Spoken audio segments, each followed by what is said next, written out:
واقعہ یہ کہ آج سے پہلے میں اس دعا کی اصل عظمت کو اتنا نہیں سمجھ پایا تھا جتنا آج سمجھا ہوں۔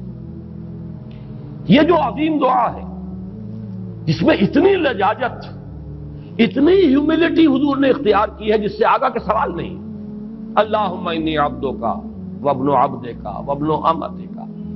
اے اللہ میں خود تیرا بندہ ہوں، میرا باپ بھی تیرا ادنا غلام، میری ماں تیری ادنا کنیز،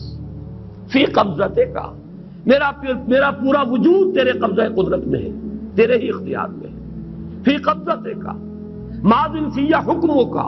میرے پورے وجود میں تیرا ہی حکم جاری و ساری ہے، عدل فی قضاؤک، اور جو فیصلہ بھی تو میرے بارے میں کرے، جو بھی کرے وہ عدل ہے، انصاف ہے، کہ ہر ساقی ماریخ عین الطاف، ماض فی حکمک عدل فی قضاؤک ناصیتی بیدک، میری پیشانی تیرے ہاتھ میں ہے، جدھر چاہے موڑ دے۔ یہ جو اپنی نفی ہے، نفی اس اعتبار سے بھی اپنی انانیت کی نفی، انی عبدک وابن عبدک وابن امتک، پھر اپنے وجود کی نفی، اپنی مرضی کی نفی، اپنے اختیار کی نفی، فی قبضتک ماض فی حکمک ناصیتی بیدک عدل فی قضاؤک۔ پھر دیکھیے واسطہ وہ دیا ہے جس سے اونچا واسطہ ممکن نہیں۔ اسألوک بکل اسم ہو لک، قرآن مجید میں آیا نا، فدوہ بہا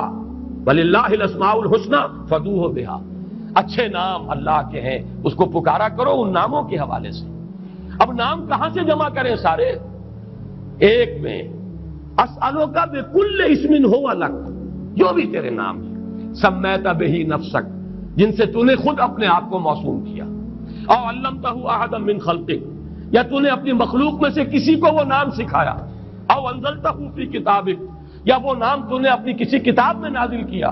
اب استاثرت بہ فی مکنون الغیب عندک، یا اس کو تو نے خود اپنے خزانہ غیب میں محفوظ رکھا ہوا ہے۔ تیرے وہ نام بھی ہیں جو تو نے کسی کو ابھی سکھائے ہی نہیں، تو نے اپنی کتاب میں کسی میں نازل ہی نہیں کیے، وہ تو تیرے خاص خزانے کے اندر وہ ابھی در مکنون ہے، وہ ابھی تیرے پاس موجود ہے۔ یہ اس سے بڑا اب واسطہ کیا ہوگا؟ مانگا کیا ہے ذرا غور کیجیے، ان تجعل القرآن ربیع قلبی ونور صدری وجلاء حزنی وذہاب ہمی وغمی۔ استدعا میں یہ کر رہا ہوں پروردگار، اس قرآن کو میرے دل کی بہار بنا دے، میرے دل کا نور بنا دے، نور صدری، ان تجعل القرآن ربیع قلبی، میرے دل کی بہار، ونور صدری، میرے سینے کا نور، وجلاء حزنی، یہ حزن جو جس سے کہ محمد دو چار ہے صلی اللہ علیہ وسلم، یہ وہ کیفیت جو ہے قبض کی، اس کو دور کرنے کا ذریعہ بنا دے اس قرآن کو، جلاء حزنی وذہاب ہمی وغمی، اور میرے ہموم، میرے تفکرات، میرے غموں کو دور کرنے کا ذریعہ بنا دے۔ یہ عظیم دعا آج سورۃ الضحیٰ پر غور و فکر کرتے ہوئے، ویسے تو میں تقریباً 30 برس سے اس دعا کا مبلغ ہوں، اس لیے کہ جب میں نے یہاں کام شروع کیا تھا لاہور میں، جو تقریریں کی تھی مسلمانوں پر قرآن مجید کے حقوق کے نام سے جو شائع شدہ ہیں،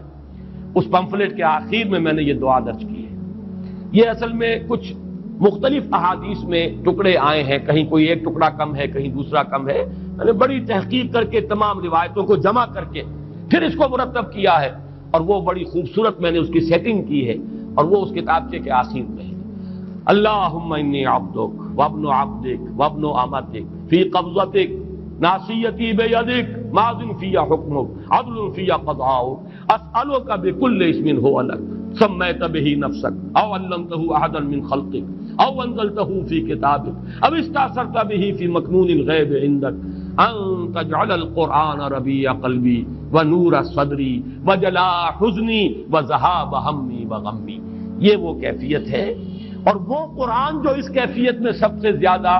پر تاثیر ہے وہ یہ قرآن ہے، ان دو صورتوں پر مشتمل قرآن، سورۃ الضحیٰ، سورۃ الانشراح۔